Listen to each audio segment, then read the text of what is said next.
All right, we're going to call to order the Whitley County Board of Zoning Appeals, the regular meeting of Tuesday, March 26, 2024. Have roll call, please. Jack Green. Here. Kelley Sheiss. Here. Danny Wilkinson. Here. Doug Wright. Here. And Joe Wolf. Here.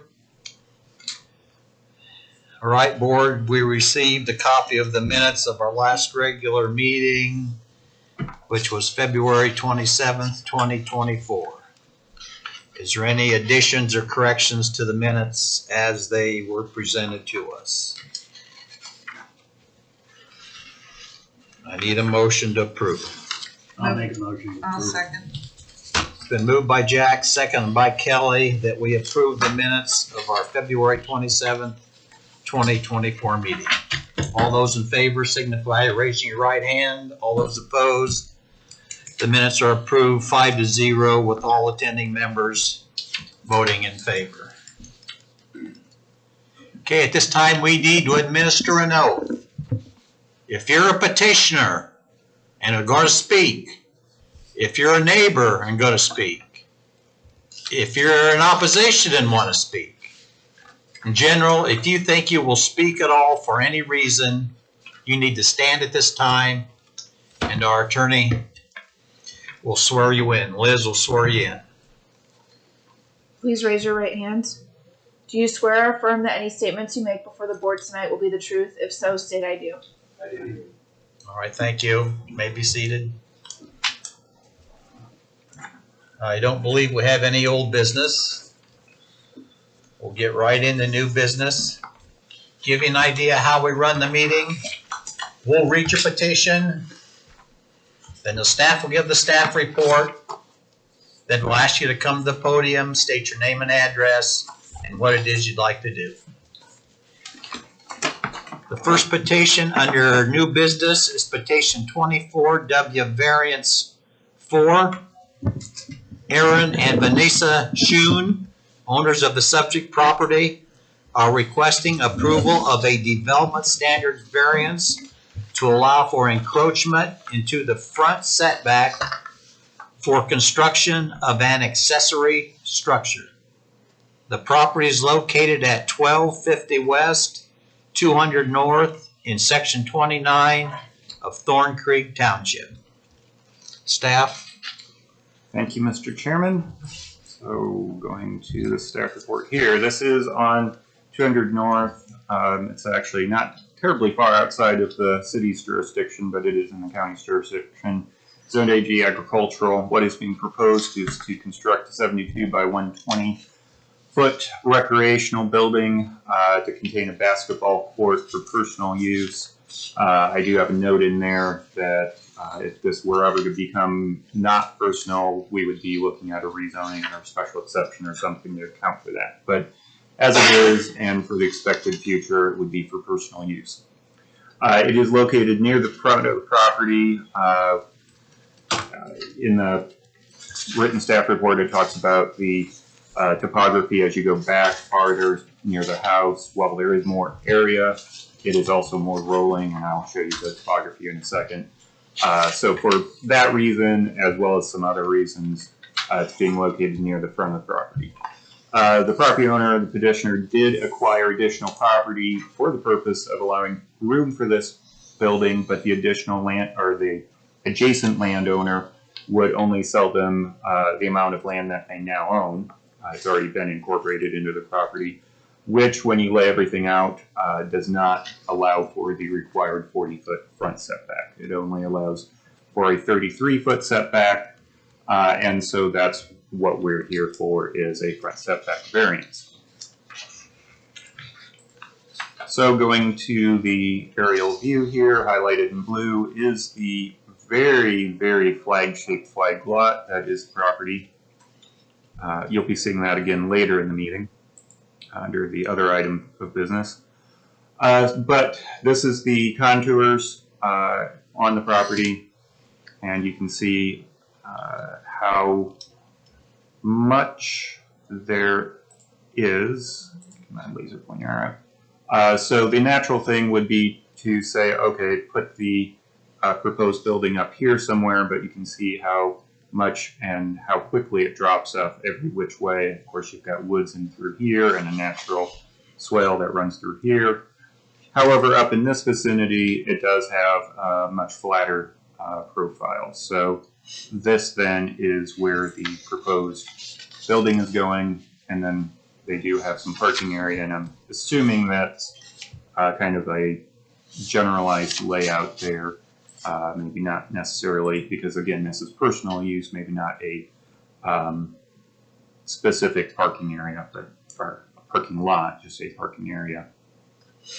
The purple line there is the line of the 40-foot.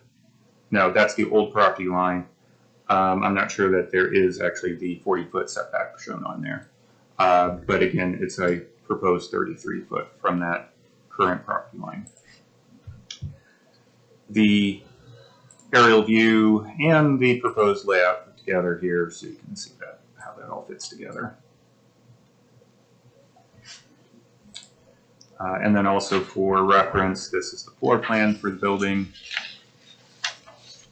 and building elevations, which aren't necessarily part of the variance, but may come into play in what you're thinking of this building.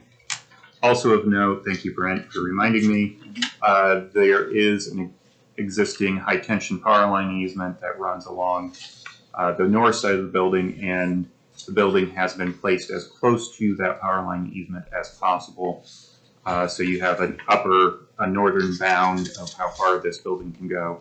And then of course the setback is the southern bound, which they're encroached into. So with that,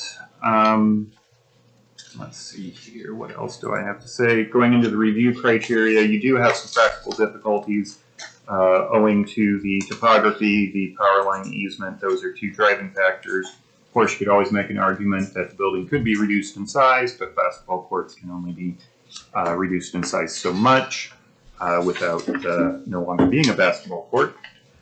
Use and value, staff doesn't feel like this would change the value of the area. This is very far away from any other improvements. The use, one would assume that if the use of the field would have been affected, the property owner that sold them the property that this is located on would have taken that into consideration when he sold them that property. So it's unlikely that the use would be have any substantial adverse effect. And then strict application, again, practical difficulties do apply. Public health, safety, morals, doesn't seem to be much of any issue there. Again, as personal use, if this was a commercial use, there may be some concern about having a larger amount of traffic going back to it and safety issues with the driveway. Not exactly related to the variance, but more related to the use itself. So, any questions for me? Nathan, you don't have any conditions in your staff report. Does the condition that it's for personal use only have to be listed in there, or is that a given, or should it be? I'll let you make that call. I didn't feel like, because this is a setback variance, I didn't feel like that condition would have been quite directly relational. Okay. However, if you feel like it should be, then can. In any case, it does kind of go without saying because it is treated as a personal accessory structure. Okay, that's fine. I just wanted to clarify that. So. No, it's a good question. All right, petitioner, your representative, come to the podium. Name and address, please, and what it is you'd like to do. Ryan Weber with Lakewood Surveying, 4134 West, 100 South, Kimmel, Indiana, 46760. I'm representing Aaron and Vanessa Schoon in this petition. I, along with the help of the contractor, designed the layout of it, the positioning of it based off the client's needs. We felt this was the best fit to not encroach on the setback easement, not setback easement, the easement of the power line, and try and keep it design-wise away from the property line. They tried to acquire more ground, but the adjoiner that they acquired the land from was adamant on keeping his fence line or his farm rows straight. So we extended that line due west, and that's where the line came up for this building. Mr. Boger eloquently spoke of just about everything else I was going to talk about. So I'll leave it at that. He did a very, very, very nice job. So I will answer and address any questions you guys may have at this time. All right, board, questions of the petitioner's representative? Any questions, board? Anyone in opposition or any questions from the audience? Anyone in opposition? No opposition. Stay up there, please. Any further discussion, board? Any conditions that you wish to add?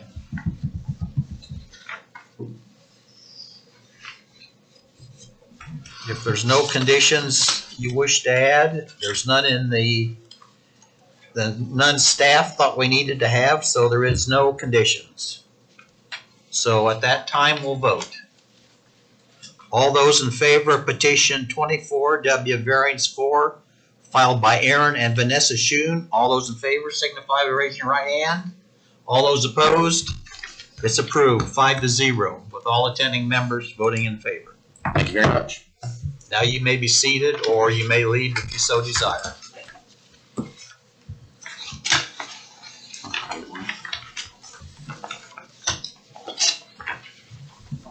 The next petition under new business is petition 24W variance 5, filed by Adam Huntley, owner of the subject property, who is requesting approval of a development standards variance of the maximum number of animal units permitted in section 5.7 of the zoning code. The property is located at 4495 North, 250 East in section 14 of Thorncreek Township. Staff? Thank you, Mr. Chairman. So going to the PowerPoint, this is located on 250 East, a little ways south of Tri-Lakes, zoned AG agricultural. Total area of the petitioner's parcel is 1 acre. That 1 acre parcel, as I understand it, originates from the old township school that still exists. That's the petitioner's residence. And so that's actually where this 1 acre size came from. So it predates the zoning code by quite a few years. What is being proposed, actually, this is kind of a retroactive request, is to raise various small livestock. At issue is the code standard that requires a maximum of 1.25 animal units per acre for AG zone properties under 80,000 square feet. It also applies to any properties that are zoned RR of any size. But for AG zone properties, it's under 80,000 square feet. If you're over 80,000 square feet, there is no maximum animal unit count. So if this was 9/10 of an acre larger, we wouldn't be here tonight.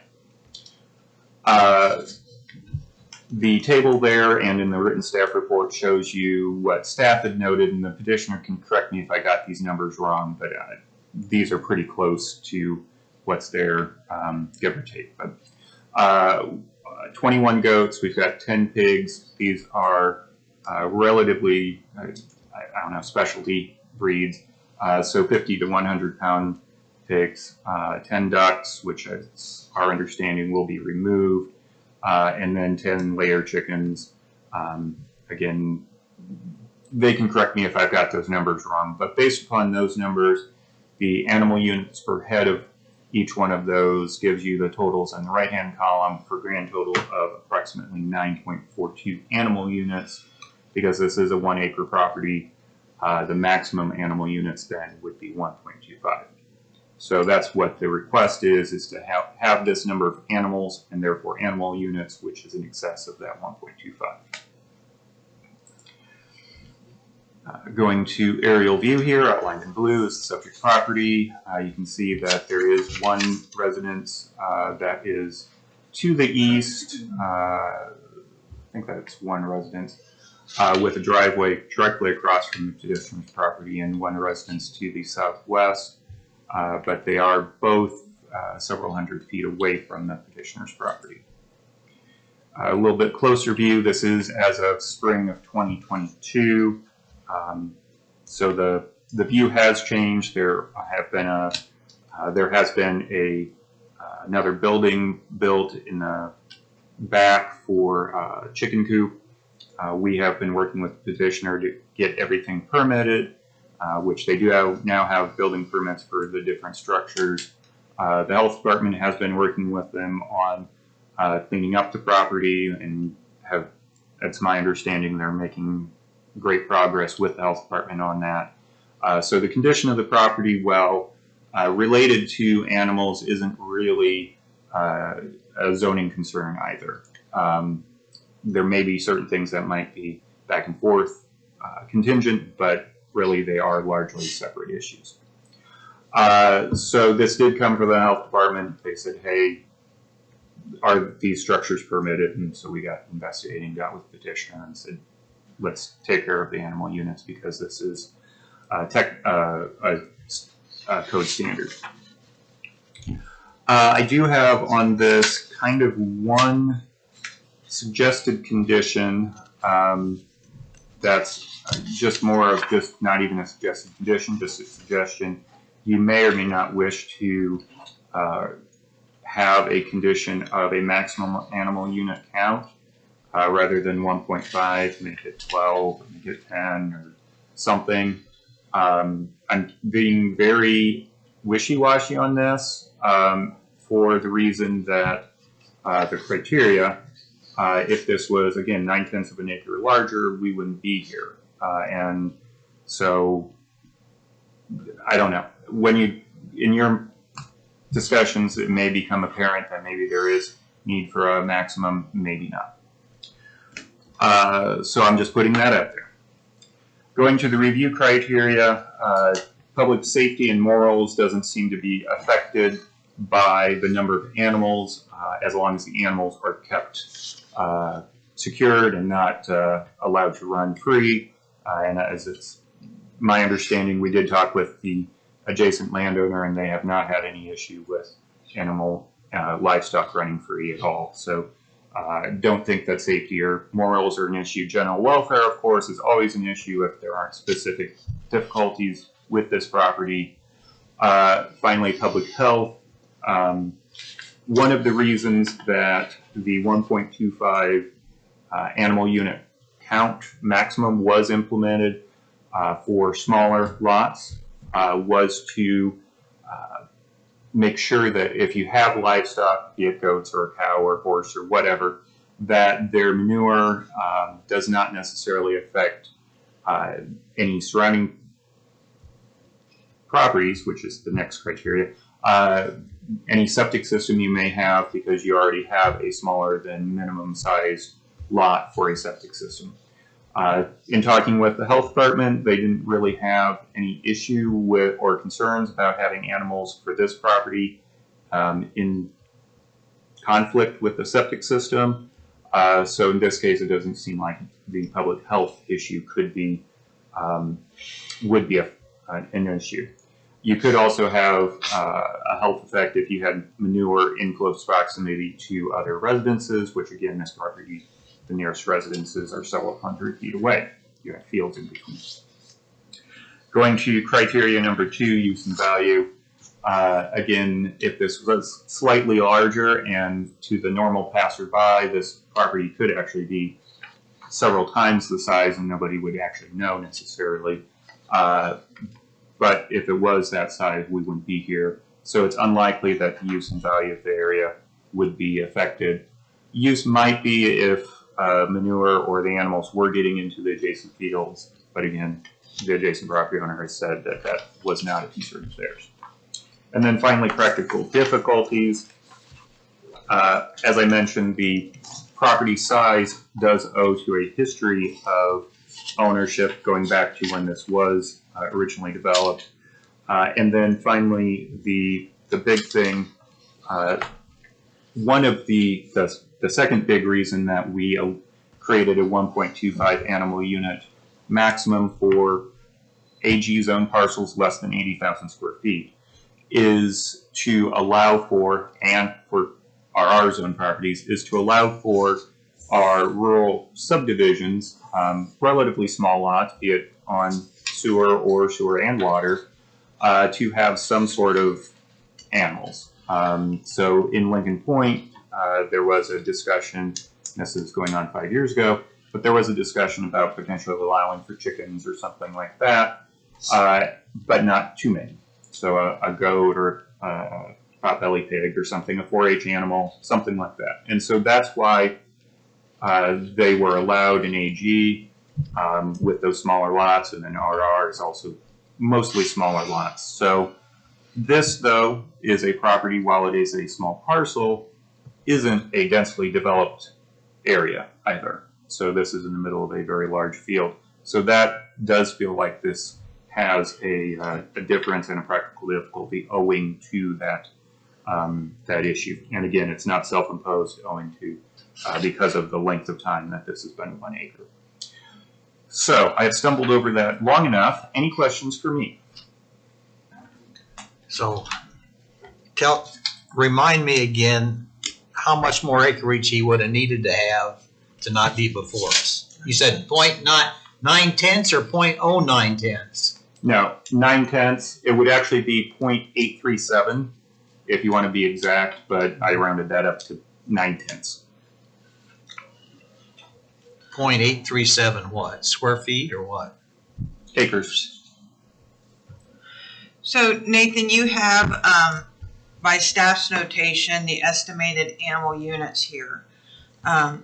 Specifically on looking at the goats and the pigs, especially the pigs, because in our zoning manual, I mean, there's various stages of pigs. So you're at the 50 to 100 pounds. So obviously pigs don't just stop at 100 pounds. So are we taking into account that those pigs may be above that? Does this also take into account pig litters? Does it take into account, you know, goat, like any offspring that may be produced Right. from these base animals? So this is, it's my understanding that this is a specialty breed of pigs, so they won't get bigger than this, and the petitioner can definitely correct me if I'm wrong. If they are, the next step up, you go from 3/10 of an animal unit to 4/10 of an animal unit. So if I'm wrong, then we can adjust accordingly.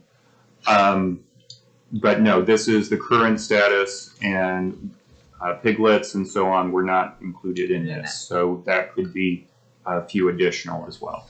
And then for clarification on number one, I know you conferred with the health department stating they have no concern about impact. I'm assuming that's the septic system, since the health department doesn't handle manure matters. That Right. would fall under the Office of the State Chemist. Have they been conferred on this to evaluate the area and determine adequate manure staging facilities and to determine that there's no runoff? We don't consult with them directly. That would be on the petitioner. We don't consult with them when we have a confined feeding operation case either. Okay. They don't Nor handle. did we contact IDEM. Okay. So Well, IDM would handle something this small. just covering all the bases. Okay.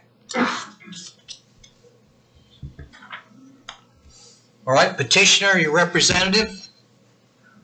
Name and address first, and then tell us about your property. Adam Huntley, 4495 North, 250 East, Columbia City. Well, like I said, basically my daughter and I we bring in rescue goats. That's what we've done for the last 4 years now. We didn't know we were doing anything wrong. We do want to get them in milk because we drink the milk, and I want to make butter and cheeses, and Caitlin wants to make soaps. So we want to keep our base core around 20 to 24 goats.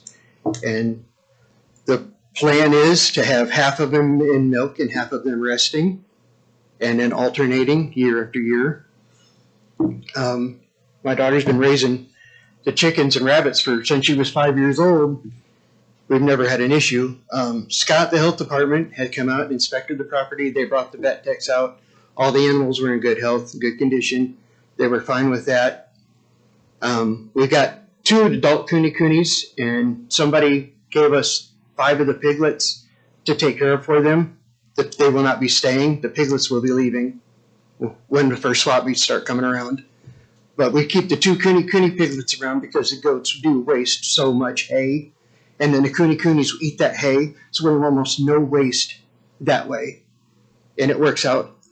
Everything we have is working out perfectly right now, and it's a work in progress. We're always constantly changing and trying to fix things up. We just basically just want to keep doing what we've been doing for the last 4 years.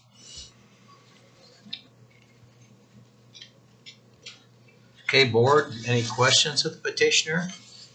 Adam, what do you, how do you stage the manure at your location? and We what have do you- compost piles, and then I use that. We composted it up for a year, and then we got a line along the property there by my driveway that goes to the back building. And then we started a compost pile here that 1 year, and then right next to it. And then after a year, that compost pile goes into my garden, tills right into my garden. And we give it away. Comes my coworker, Mike, gets buckets and buckets full. And then how do you, not so much for the chickens or the ducks, and which I know it says to be removed, but for the pigs or goats, inevitably things live, things die. Mm-hmm. How do you handle that animal disposal? The larger ones we are going to start taking. If we get the larger ones pass away, we will take them, have them incinerated. Do you have a place where you'll do that? Yes.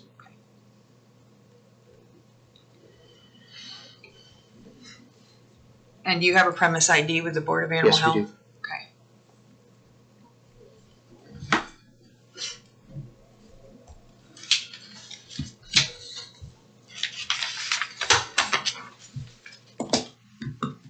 Any other questions, board, at this time? Is there anyone here with questions? Anyone here in opposition to this petition? Not opposition for. Would you like to speak about this petition? Mr. Have a seat. You'd like to make a general statement? General statement.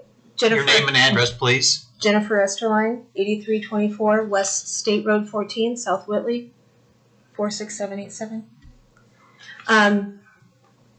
I have found that they are an incredibly close family, and we actually have a destination farm in South Whitley, and we utilize Adam's goats, and so we're actually getting 2 Dolines from him. He has an immaculate management of taking care of his goats. I don't know much about the pigs, but the goats, they have, the transactions of vet services. They have taking care of them from hoof care to shot records to how he takes care of the babies, even if he has to bottle feed. They are very small goats. They're pygmies and Nigerians. So next to a regular goat, as many of us know, we have goats in here. They're about a quarter of the size of a regular dairy goat. But I'm just here to support them, and that what they're doing is wonderful welfare, especially for Caitlin. She enjoys raising her animals, and they have a love for these goats and these animals, and so I appreciate that as a farmer myself. Anyone else wish to speak on this petition? Name and address, please. Mark Bourne at 2060 East, 400 North. I'm right around the corner from Adam, and I'm a family friend. I knew his mother. My mother knew his grandmother. They shared food between each other's freezers when the freezer would be too full. I knew his grandfather, Thomas Ott, as a school bus driver for the Thorncreek Township where I went to grade school at. So we've gone back many, many years. A few years, a year ago or a year and a half or so ago, I live in the woods. I look up at a tree and I see a flock of birds. They're babies. I thought they was guinea hens. Ones in the neighborhood I knew that had birds was Adam. So I went over and talked to Adam. He showed me his place and I was impressed. And then he asked if he had eggs for sale, and at the moment he didn't. Well, come find out those were turkey buzzards babies. I found out from a different person. So that was how I went over to see Adam's establishment, and I was impressed. You know, I don't know what to say, but we go back a long time. His family and my family go back many, many years. So that's all I got to say, really. Okay. Thank you. Yep. Podium's open. Anyone else wish to speak? I don't think he was sworn in. Tom Smith, my address is 825 Summit Drive here in Columbia City. And I've worked with Adam for 4 years, known Caitlin the whole time. I worked for Tractor Supply for 16 years, so I'm very familiar with farmers. I grew up on a farm. And I'm just going to say what Adam and they've done is incredible. I mean, the love they have for their animals and the care that they take of them. I've never seen anybody grab the bull by the horns and learn so much about an animal. I mean, I'm the store manager. He brings in baby goats. All animals have difficulty sometimes when they're born. He's brought in, I've watched him 3 times a day at work, doing his job, feeding the babies out of an eyedropper to save their life. He's had some that were totally passed. For most farmers, you bury them, they're done, they're gone. Adam hasn't. He's actually dried them off, blow-dried them, revived them, nursed them back to health, and they're healthy little goats. They're just cute little things, too. And they are very small goats. They're not like they're big goats. But between him and Caitlin, I said, it's their passion. And I said, my years of being around farmers, I don't know if I've ever seen anybody as passionate and as caring as they are. And I said, Adam, he's on so many social media, learning, and forums, and bouncing things off of each other, keeping up with these vets, just making sure that they have the best care that they can absolutely have. I mean, they treat them like family. I mean, I've seen Adam in tears when they've lost a baby. That there was nothing I could do, but unfortunately, sometimes that happens in the circle of life. But I just kind of want to say that they're fantastic people. They love their animals, and I hope to see them be able to do what they want to do with them. Okay. Thank you.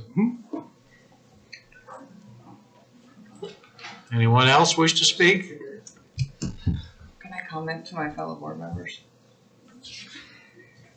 Podium's open for board members. Any discussion?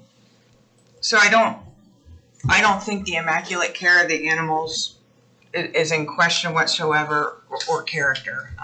Anybody that knows me in this room knows I like animals better than I do people, including you guys.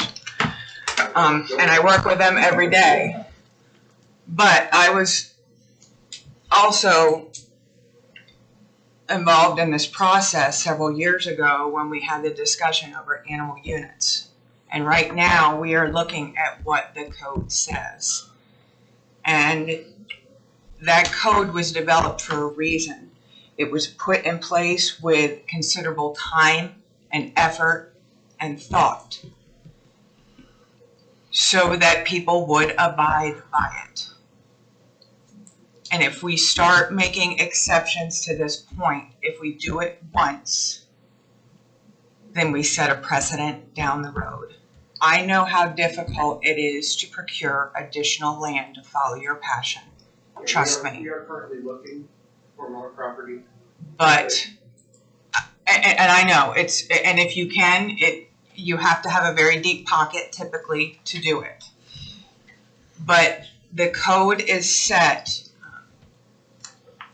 to avoid potential future land use conflicts in this area. And I feel strongly that we need to abide by it, respect the animal units as listed here with the square footage and the acreage given. I know it's only 9/10 of an acre, but it's in this book for a reason.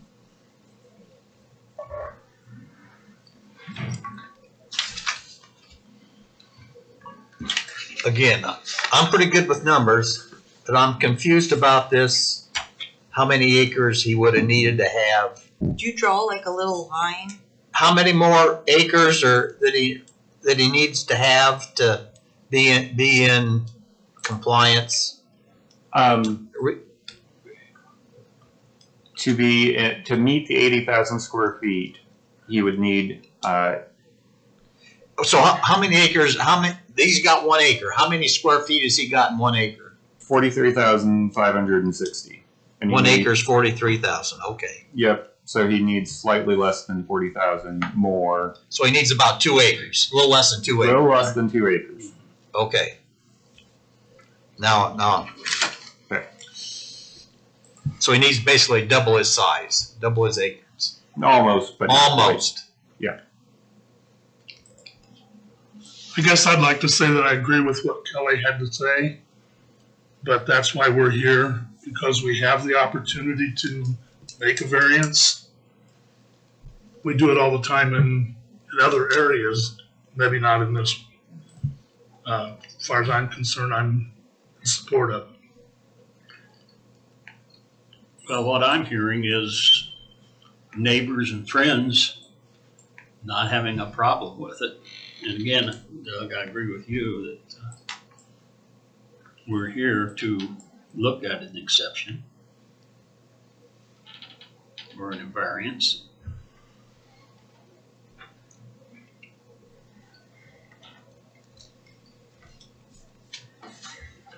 Joe, you got anything you want to add? No, yes, no? I guess while he's thinking about it, I've listened to both sides of it, and it seems like his knowledge with the husbandry of the animals and that is great, and the thing that he's lacking with most small operations is land. And we all know that an acre of ground anymore, anywhere from $10,000 to $16,000 if they want to sell it. if they want to sell it. That's the exactly. big problem. We've contacted both farmers north and south of us, and neither one of them come off of it. And we have actually put in a bid in a place in Noble County for, it's like 2 1/4 acres, but it's going to be months down the road. I mean, this variance we're asking for is just to keep the ones we have. We're not going to go crazy. We're not going commercial. We're not trying to make a big profit. These are my kids, man. These are my babies. I think part of the reason we went to 2 acres is, in a situation like this, is for waste control. And it seems like he's got a pretty good handle on that. So I think that's one of the major issues as far as I'm concerned. Going back to the question that was asked, how much more property would it be? So I just did a quick sketch here on Beacon. So the red line outline comes out to be about 1.9 acres. So it meets the 80,000 square feet. So you can see what the additional property could look like if it were to be acquired. So if he had 80,000 square feet, We wouldn't be here. he wouldn't be here, but he could have 4 or 5 times, 10 times more animals than what he's requesting. Is that correct? There would be a practical limit, but there would be no zoning limit. Correct.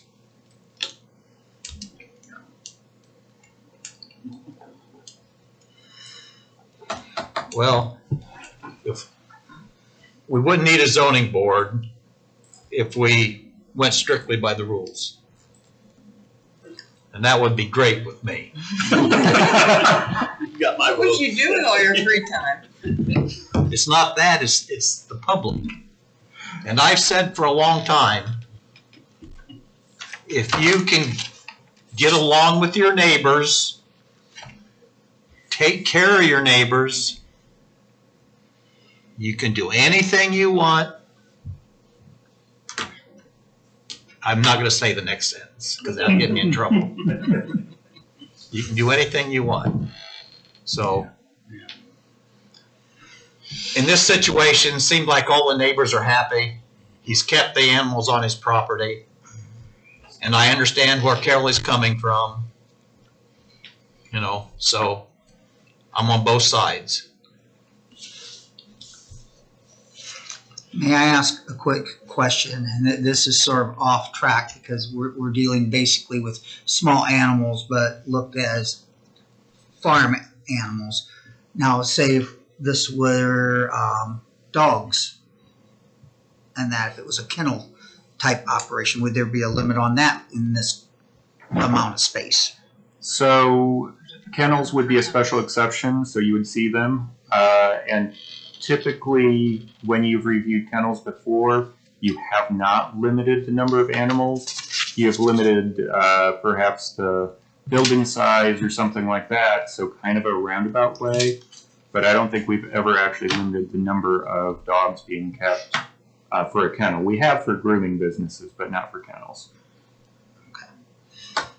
I could be wrong, but in my recollection, we have not. I was just wondering, because we are dealing with, animal waste and that. We're going to be looking at composting and disposal and that. So. And with kennels, we have talked about animal waste, dog waste. The Blue River Kennel over on Stairwood 5, across from what used to be Whitcomb Middle School. Mm-hmm. That was one that waste management was a topic of that approval. Mm-hmm. And so they provided plans for where it would go and so on. They had a lot of acreage out there they could place it on. So that has been discussed.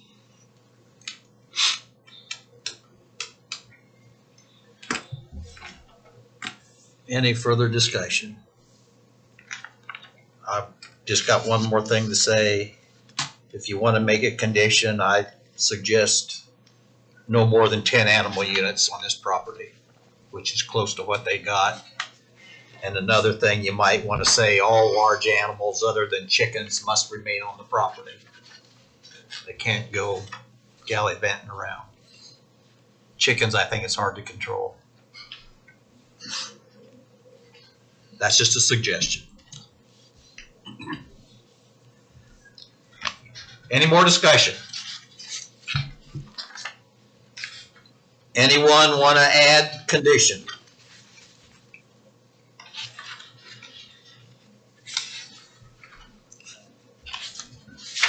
I think the condition was suggested by the staff. Right. Was a suggestion, it wasn't necessarily a suggested condition. Go ask 2 more times. Anyone want to put any conditions on it?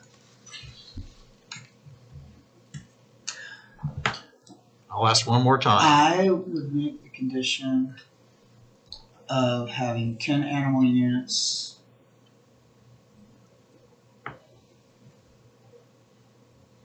per this case. No more than 10 animal units. No more than 10 animal units per this case. And can we make it non-transferable to anybody else? I don't see why you couldn't. Yeah. That takes care of leaving an open book to anybody who's looking at misusing. I would recommend, because this is already father and daughter, that non-transferable includes both of them, though, since they're currently involved. But beyond those two, if you wish, but I'd recommend that. That would be fine.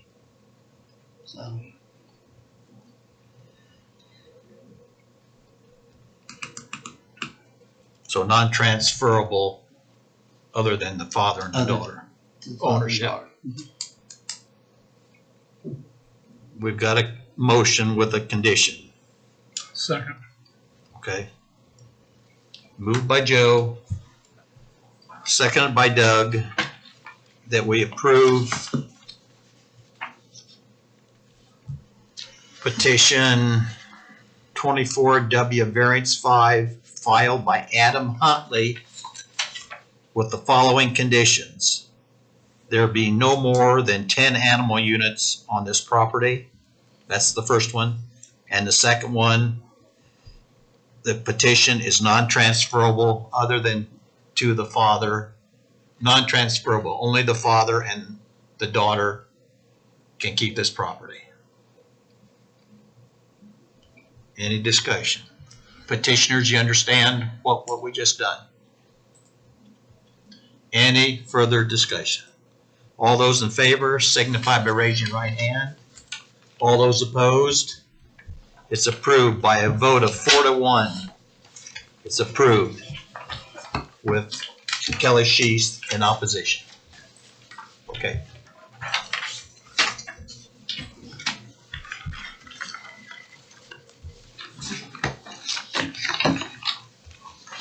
The next petition is petition 24 WSE3 filed by Christopher Martin, owner of the subject property, who is requesting a special exception approval to allow for automotive detailing and repair.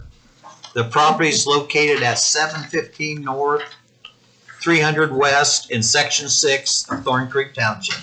Staff? Okay, thank you, Mr. Chairman. So, going to the slides.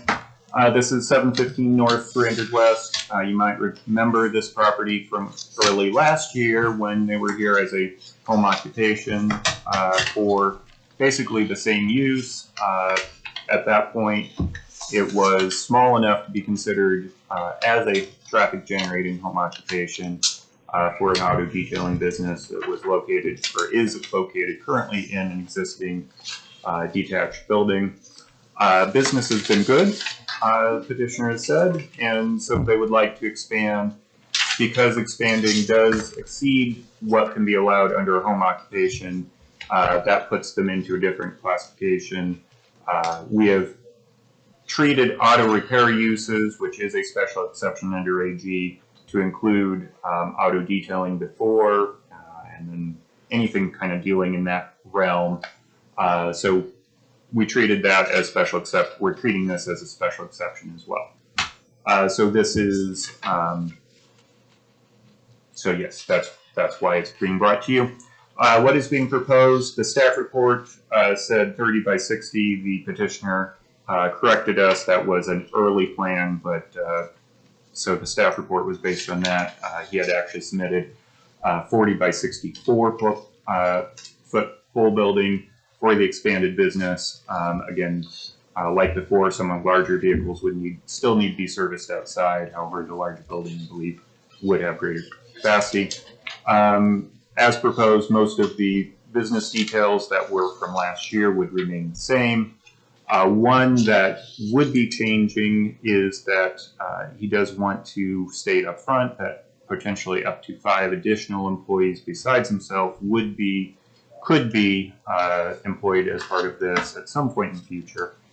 And he did note that most or some of those employees would be working remotely with mobile operations. So they wouldn't necessarily have 6 employees on site here, but they may have 6 employees based out of this location and going to other locations. And he can give you more details about timeframes and that concept. But that was one change from previously. Going to the aerial views here. So this is the location as current, and the building that is located right there is the building that was approved for use as a home occupation for the auto detailing. The proposed location of this new building, and you have the petitioner submitted another site plan that was distributed before the meeting that we received late today. That also shows the larger building, but same location there in front of the existing detached garage. And on that distributed site plan, he also has requested the potential for future expansion, and so that could be another addition. If you want to include that with this special exception, I think you probably could. Staff's recommendation might be to hold off to see how this, if this is approved, to see how this works and then come back. But again, I'm not sure exactly whether this would just simply be additional space or really an expansion of the business. So I'll let you discuss with the petitioner on that one. Oblique view, again, just to give you some perspective.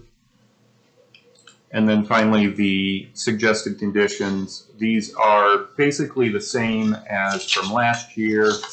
The item number 4 was expanded from last time. I believe it was no more than an average of 3 vehicles with last year's, the current approval, and so I'm recommending bumping that up.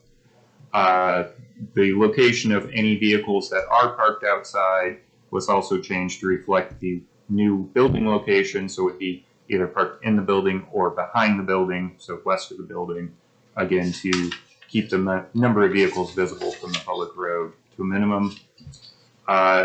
The limitation of number of customer vehicles on site was also increased to 5.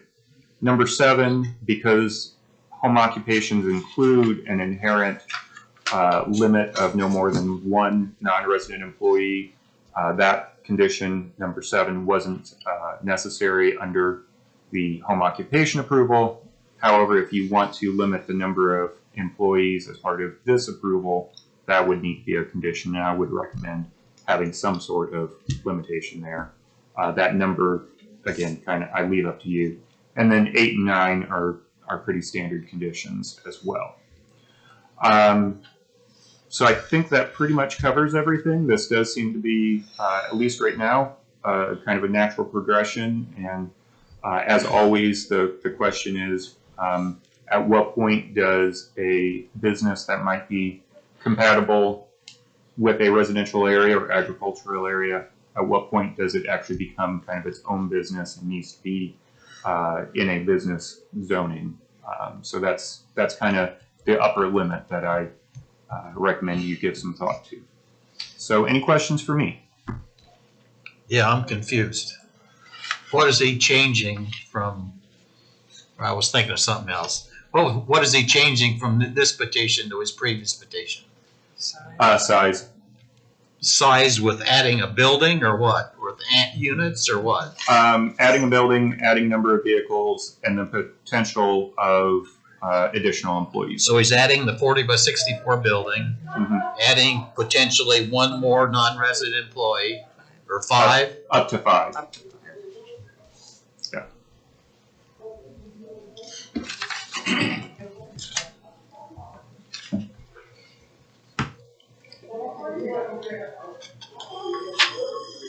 10 vehicles per week, still the same? 10 vehicles per week. I believe before it was 5, 3 or 5. So and the petitioner may want to add a little bit of detail to that. That's just staff's recommendation based upon what we discussed, but there may be a better number. All right, petitioner, your representative. Name and address, please. Okay. My name is Chris Martin. I live at 715 North 300 West, Columbia City. And the reason I'm here is because I'd like to build a bigger garage to be able to fit farm equipment in. I like detailing and polishing bigger equipment, not necessarily lots of automobiles. That's fine, but I like to stick towards mostly agricultural. But I'll do a little bit of everything. And it's mainly the size where I'm asking for a bigger barn down the road, because farm equipment gets bigger every year. And so I don't want to limit myself down the road to be able to not be able to fit in a combine or 2. You never know. So that's why I was thinking more down the line, down the road. But as far as tons of traffic in and out, I don't see that happening. I'm not trying to go that route. Just need more space because it's hard to fit a combine in my 16 by 20 right now. So will the 40 by 64 accommodate that farm equipment? Because I know that the revised one we got Yes. is 40 by 64 and a 60 by 80. Yeah, so I was originally thinking a 30 by what? 30 by 60. Yeah, and so I got to thinking I need to go a little bit bigger just so I can fit comfortably in there. And I think that will. The 40 by 64. Yeah, I feel pretty good about that.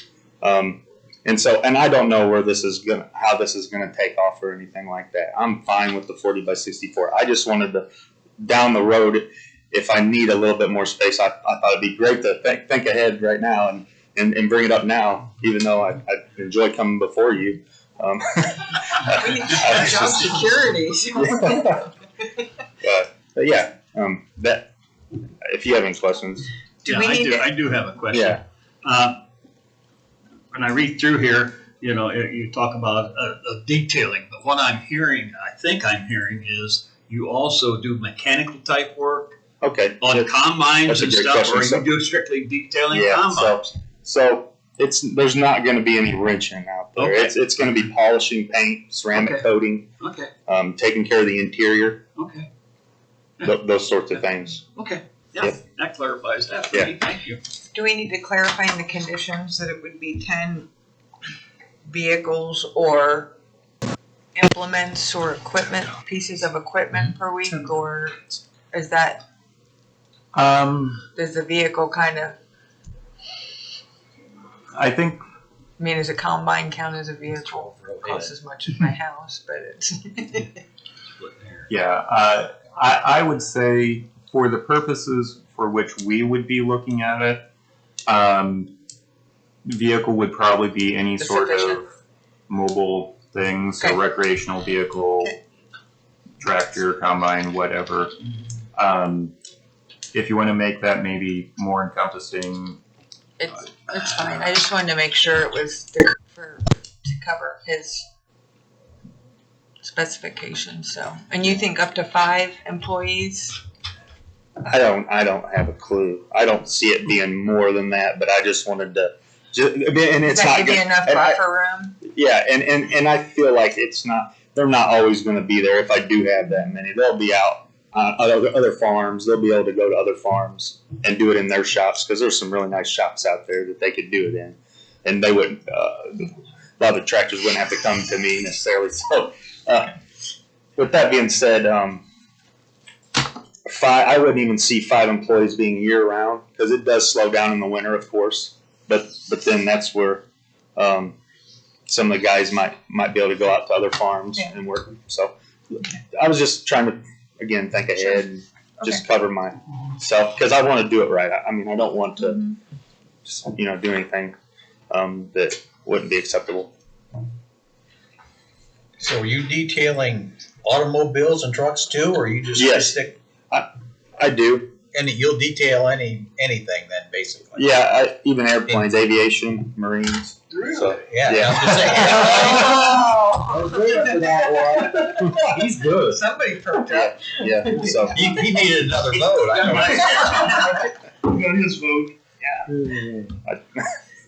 I do think we need to just look at the 40 by 64, and it's no disrespect, just for ease, and then see how that goes. And I don't want to make, but I think it's really 2 separate things. So if in the future you're like, well, I want to put another one on the front, I would suggest that require another visit, and we just look at the 40 by 64 on the petition tonight. Brent did remind me that Cops Gear is just up the road from this, and when that was approved, they did, the board at the time did have a couple additional buildings included in that original approval, and it took quite a few years for those additional buildings to actually get built. And so when they were, it did raise some questions about, well, why is it expanding and so on. So if it was another building in pretty soon, I think that may be a difference. But if it's an unknown time, 12 years, I think, or maybe longer, as in the case of Cops Gear, it might be better to kind of do a wait and see approach, using that as a model. I can see where if you're going to have guys go mobile and go out to other people's shops to do their combines or other tractors, whatever, that would eliminate the need for you to have the bigger building at this time. And I think it will take you time to grow into that. I can see that service will be greatly used, and I think a lot of guys will look toward it. selling that, so. Okay.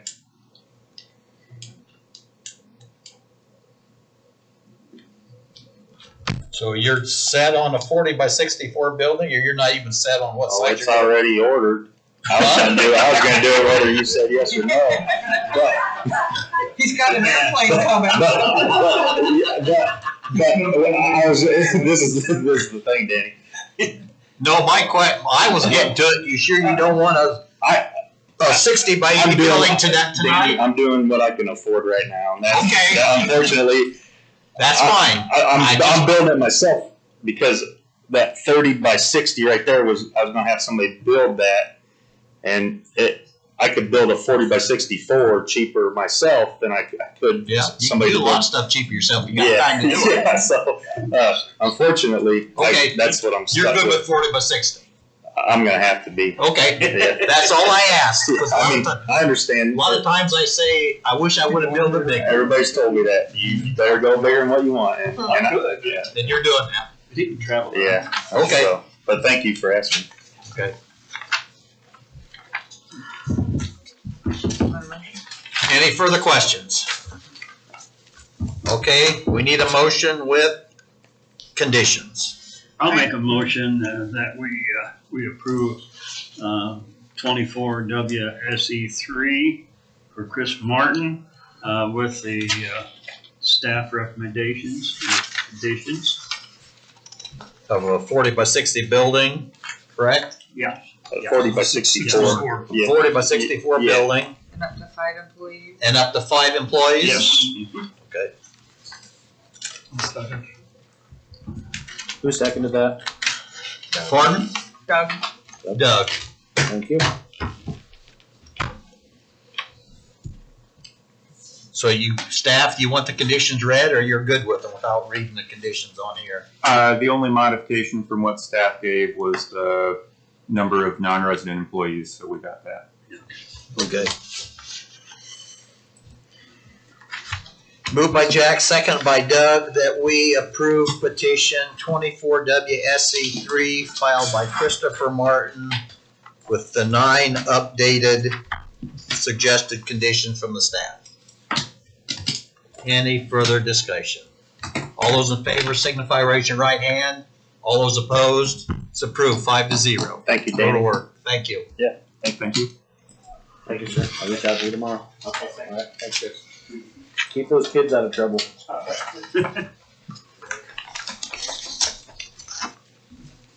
like a pretty good guy.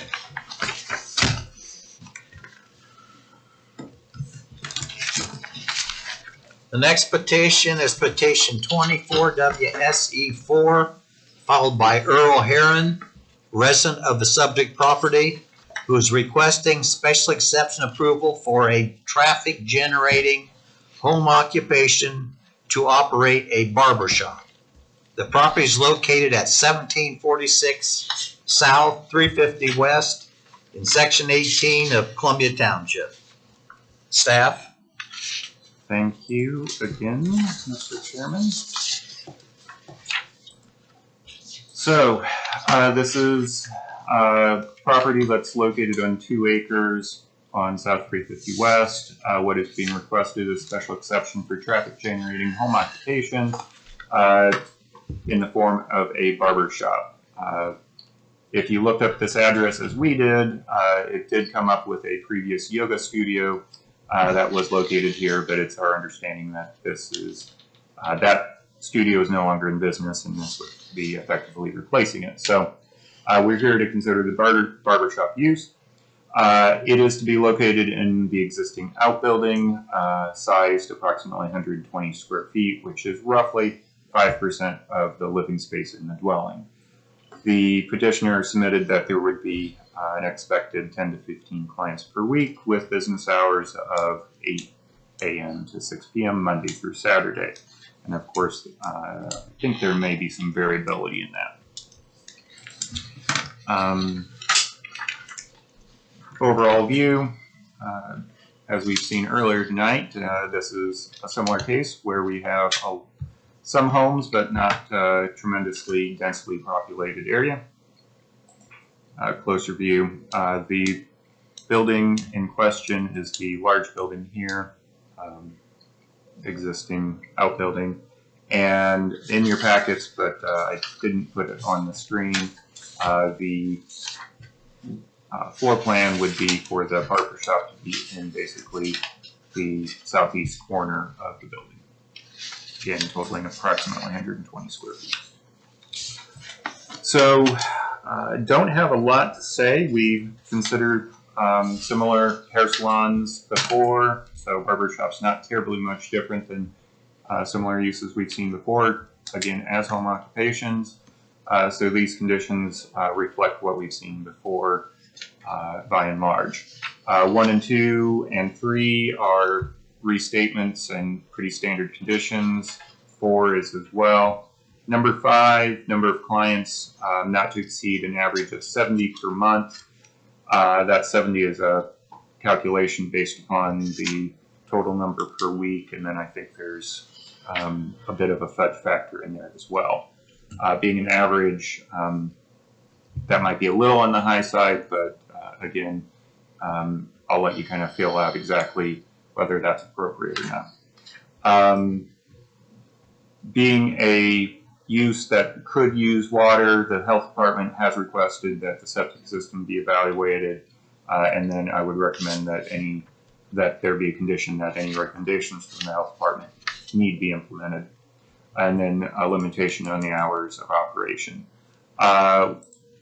Going back to the aerial view, parking is oftentimes an issue in these, or a discussion item in these hair salon approvals. In this case, as you can see, there's basically already a space for 3 parking spaces, 3 or 4 parking spaces, which should allow for sufficient room for clients. And then if there is one non-resident employee, there would be parking for that employee as well. The amount of traffic being generated still should not be excessive for given the driveway onto 350 West. So again, this is something that we have discussed before. It's very similar to many things we've discussed before, so this should seem fairly familiar. Any questions for me?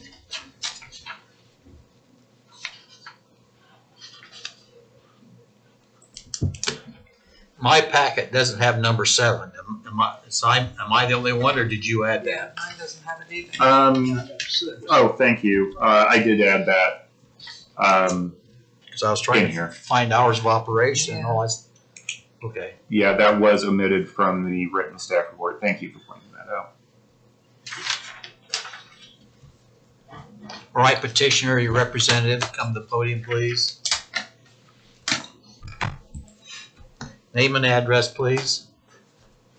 Earl Heron at 1746 South 350 West, and I am trying to open up a barbershop on the property.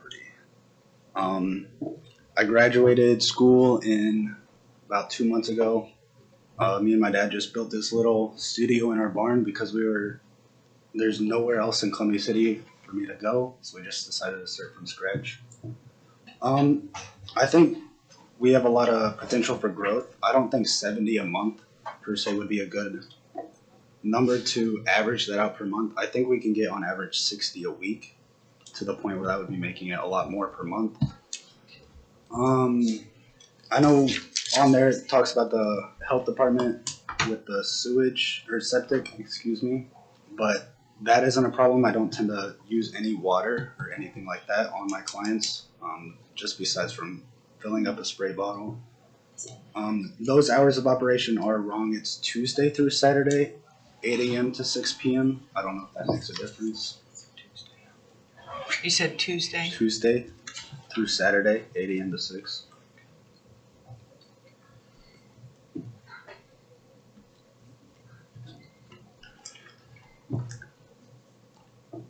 We can leave it Monday through Saturday, and you just don't have to be open. Fair enough. I mean, if you want to open it on Monday, I'm just trying to help you. If you think that, okay, we can change it to Tuesday if that's what you want. Sure. But Earl, you think more than 70 per month, you think? I think over time. I don't think that that's going to get there very soon. I honestly think by then I'll be able to move out from there and expand my business to either a storefront or a business in town. But I think it could get towards the end of my time at that shop, if that makes sense. Do we typically, on like hair salons, out of homes, I don't think we've ever done one since I've been on. Do we typically do a limit? Yeah, we usually have some sort of limitation. Per month, no. It's like per day or per week. Usually per day is the most easy to check. So 3 or 5 or something like that. It varies depending on what the person requesting it is doing. So the average per month is a bit unusual, but we do usually have some limitation. So Earl, if we did it per day, do you think that would give you more flexibility to grow instead of limiting it per month? Probably. What do you think? I don't know. I don't go to a barber shop. Yeah. Well, the thing I'm wondering is most barber shops, are just walk-in. They're not appointments. I'm appointment only. You're appointment only. Well, that was the question I was going to ask. So, because that enters in with your parking and how you're going to arrange your parking. Yeah. So you're saying you got a call to make an appointment? Is that what you're saying? I have an app, so it's all online now. You just lost him. He has a computer. Yeah. Well, no. Online appointments. Yep. You just go on there, select the time, and then it shoots you text with reminders, everything. Well, that's what I was going to ask if it was a walk-in or what it is. Okay.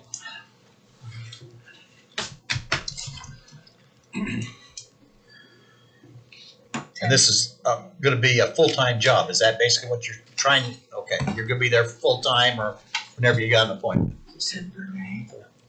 Well, I just thought if we did 7 or 10 per day, if we went to a per day, that gives them Tuesday, Wednesday, Thursday, Friday. I was gonna say, as you get older, you don't need as much time to get your hair barber shop. What about? I wasn't gonna say that. What do you think about 10 per day? If we went to the per day, Yeah, I think that would be good. just a suggestion. That gives him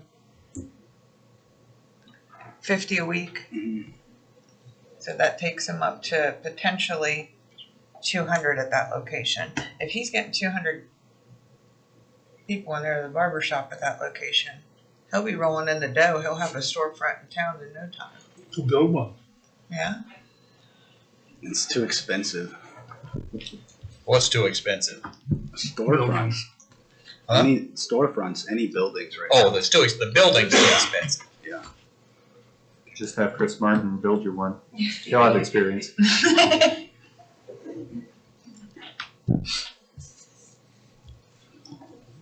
So number 10 per day is great, but Barbara, I go to in Warsaw, he can do me in 5 minutes, so I'm just, You don't have. I don't have no hair, but that's okay. We'll have more hair than you do. well, at least that gives him a gauge to start with. You gotta have a starting point. If he finds that he's doing more than that, so he doesn't violate, can he come back? He can. Yeah. Not Just- that you want to, I know, but Just like the previous one was an expansion of a Yeah. previous approval, so same thing. Well, you might do 12 one day, correct? And maybe 8 the next. I mean, it depends on your clients and how many appointments you can set up. You can control that. Yeah. With the way you have it on the sign up computer. I shouldn't ask, but you gonna do all sexes? Are you gonna do females too? I'm just asking. Mainly males. I mean, there's women who kind of have men's haircuts, and I do those a lot. Okay. Mainly men. we can do shaves, the razor shaves. There was somebody online looking for a razor shave in Columbia City today. It's a good What? one. What? You want me So to he can cut your hair. say that? He'll have me signed up on his app. I may need a razor shave in a couple more years. I don't know.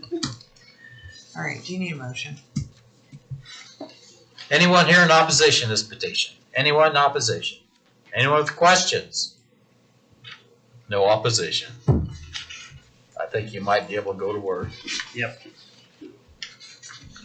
I'll make a motion, we approve 24 WSE4 special exception for Errol Heron to operate a barber shop out of his home.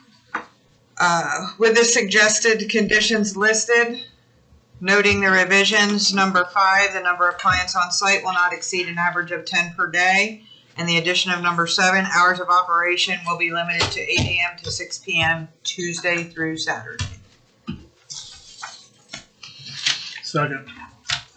Moved by Kelley and seconded by Doug that we approve petition 24 WSE4 with the 7 conditions as amended. Any further discussion? All those in favor signify raising your right hand. All those opposed, it's approved 5-0 with all attending members voting in favor. Nice to see a young entrepreneur work in a new barber shop. Now he needs to join the gym. Have a good night. Anybody need a card? Yeah, give him beer. Jack's gonna drop off his plane to get detailed and go to the barber shop. Yeah, I got haircuts in. Do you really have cards already made up? Look at you go. There's a little distance there. Yeah.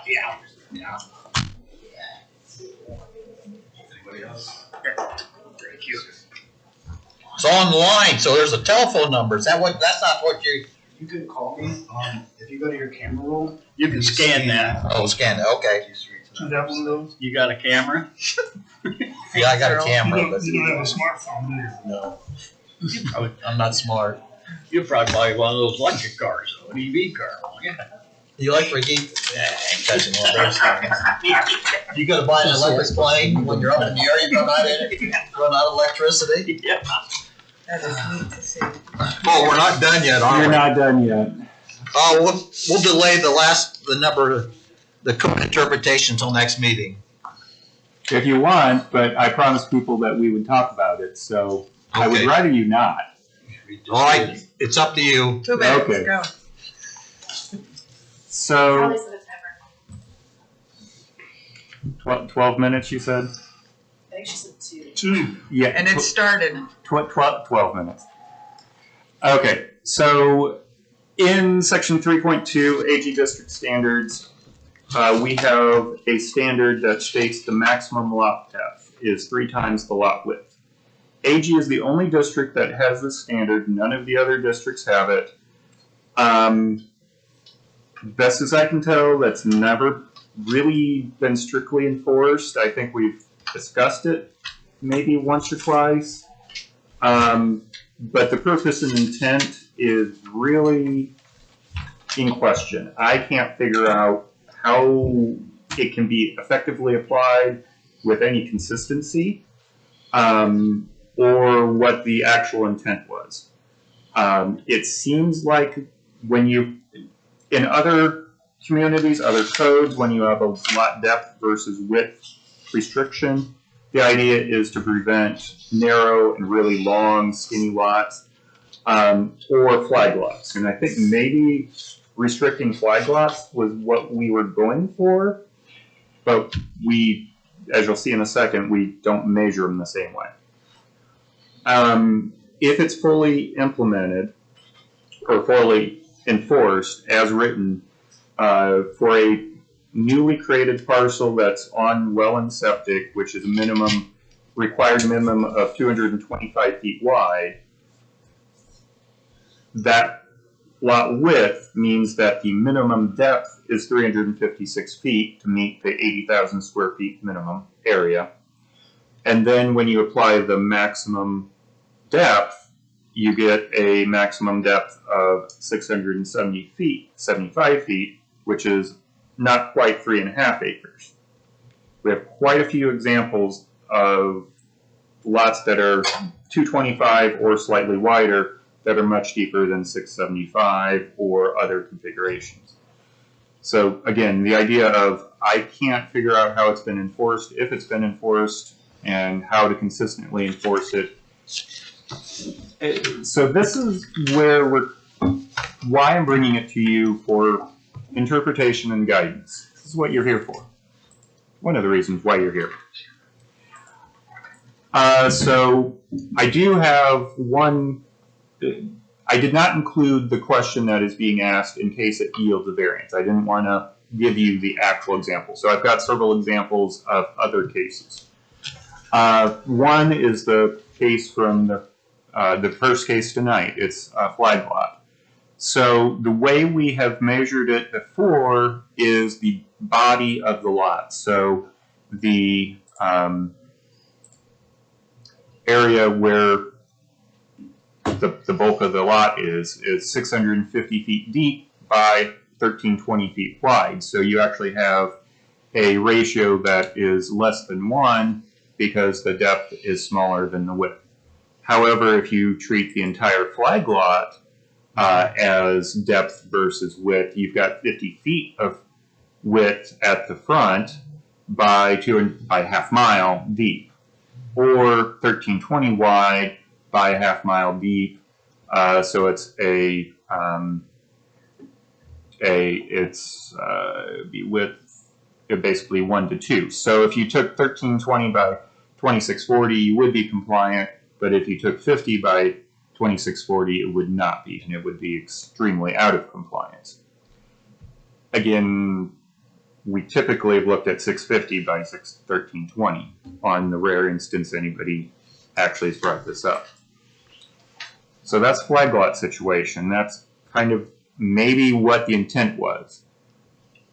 But I found many more examples of issues coming up with just kind of nice rectangular pieces such as this, where you have 2660 deep by 530 foot wide, or even if you include an average, taking out that notch, it would be slightly more than 530, but it still would not wind up being a lot depth to width ratio of less than 3 or less. In this case, if you take 530, it comes out to be about a 5-to-1 ratio. And this was an instance where that 530 feet wide came about because of splits to that notch out there. Originally was 1.5 acres, and now it's like 3.5 acres by the addition of 2 acres a couple years ago. So this is a effectively newly created parcel because of that split to the adjacent property owner. One thought was, okay, maybe if we only apply this to platted lots, maybe it makes sense, which it might for things like Lincoln Point or Stable Acres, where you have pretty small lots, but just stating platted lots only, this is an example in Manitou Woods, where the lot width is approximately 100 feet, but the lot depth is 750 some feet. And the lot area is about 6 acres, giving you a ratio of 7.5 to 1. So still quite a bit out of that 3-to-1 ratio. But it is a platted lot. I did find this example, it's technically in the city's jurisdiction, but and the way this came about was a bit odd. But the Wright parcel is property number 2. Is very long and skinny. It's only 120 feet wide. Doesn't even meet the minimum for the city, which is minimum of 150 feet wide, and of course does not meet 225 feet wide. But it's 120 feet by 1,660 feet.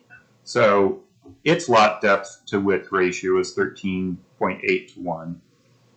But just next door, you have a otherwise arguably respectable sized property. I don't know, respectable may not be the right word, but a fairly good sized property of 25.7 acres, almost 26 acres.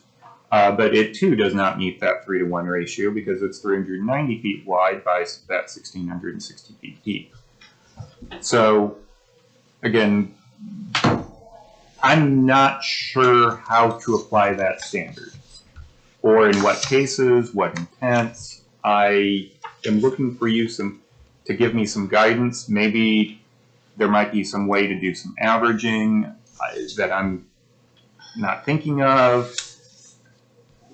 what makes sense to you guys? Does it make sense? Is this a standard that we just have to say, okay, this is not enforceable, set it aside? Do you see a problem if we don't have that standard? Can you give an example of if we say, okay, we don't have this in any other district, let's take it out of ag? I mean, or was it put there to protect something for some reason? I guess, I cannot figure that out. The reasons that I can think of to have it only in ag, if this was an RR, for example, I could say more definitively, yeah, this is a way to prevent really long, skinny, platted lots, developers who are trying to be unscrupulous to cram in yet another lot.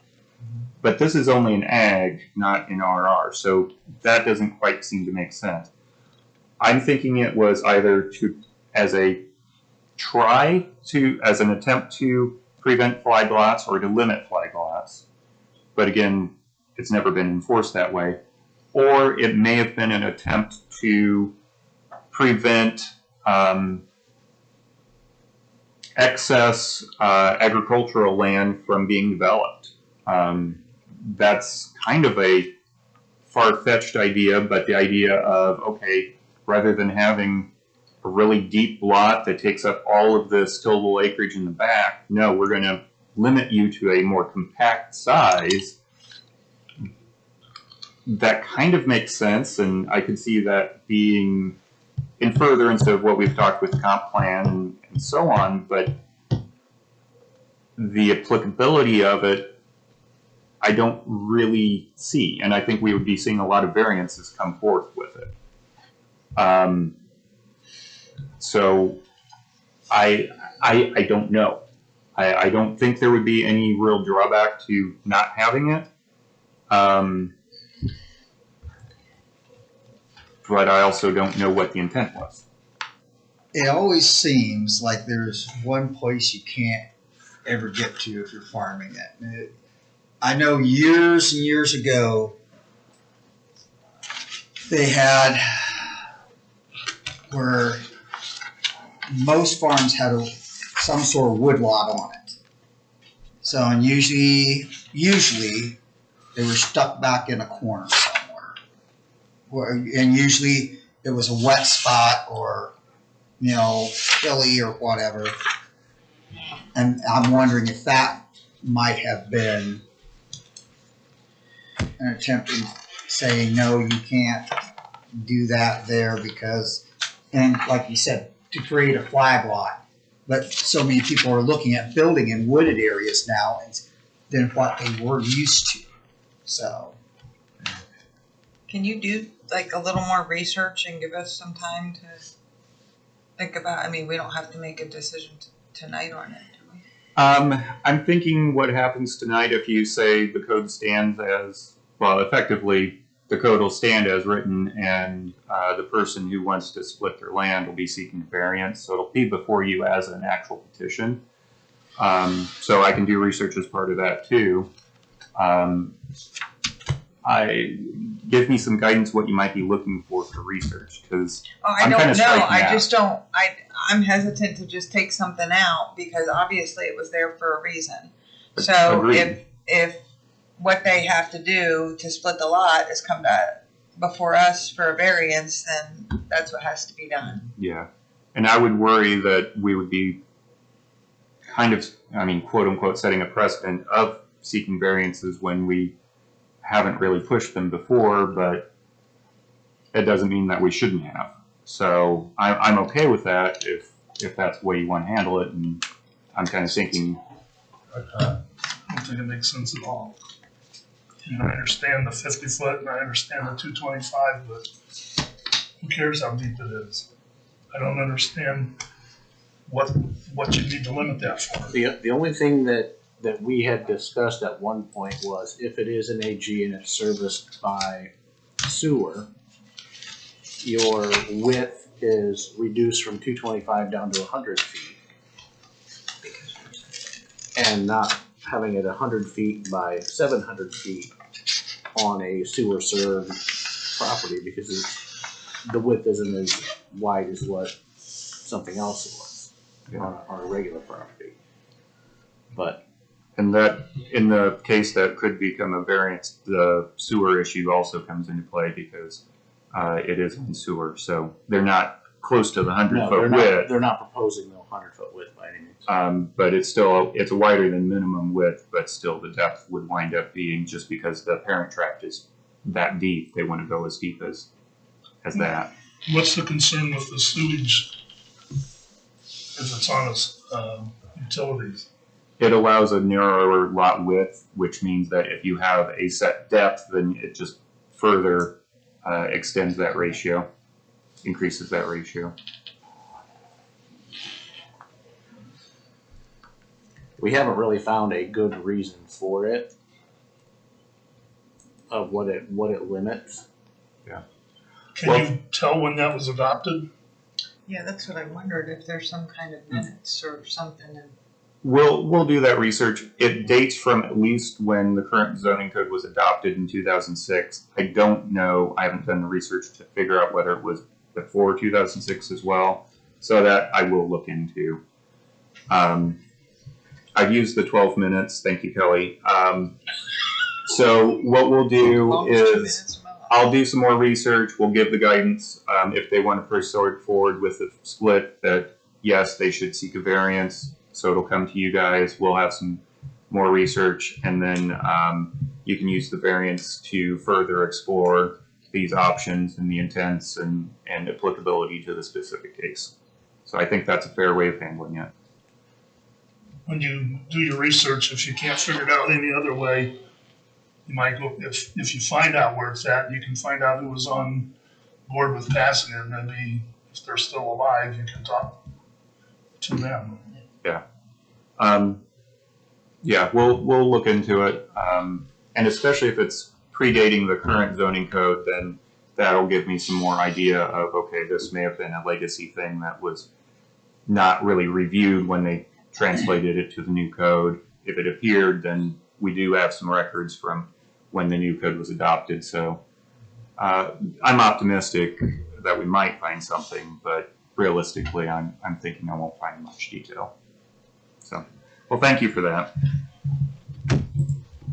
Okay, we're adjourned. I guess, unless you got something else. Nope.